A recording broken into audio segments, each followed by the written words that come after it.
Beginilah suasana setiap pagi hari di salah satu warung sembako di Kampung Gedong Aspak, Desa Ciampea, Kecamatan Ciampea, Kabupaten Bogor.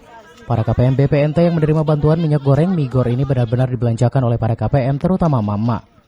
Meskipun dijatah per 2 liter minyak goreng, para mama tersebut merasa terbantu akan upaya pemerintah Desa Ciampea bekerja sama dengan Indomarko guna mengatasi kelangkaan minyak goreng. Sebagai persyaratan dalam pembelian Migor curah ini diwajibkan membawa KTP asli dan nomor antrian dari desa. Sekitar 90 orang KPM perharinya membeli minyak goreng curah tersebut. Suparman, Kepala Desa Ciampea, terus mantau pelaksanaan di warung agen Migor sehingga warga dapat terlayani. Cuma kita kerjasama dengan agennya Mbak Lina dan dibantu dari Indomarko.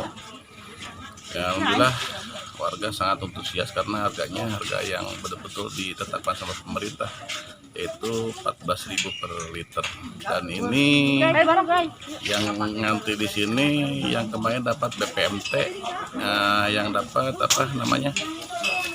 subsidi minyak goreng itu yang 3 bulan. Yang per bulannya itu 100 ya Pak? Yang per bulan 100. Adanya minyak goreng curah ini menjadi bagian dari tugas Kepala Desa mensejahterakan warga masyarakat serta ke depan dapat bekerja sama kembali dengan para pelaku UMKM seperti pedagang.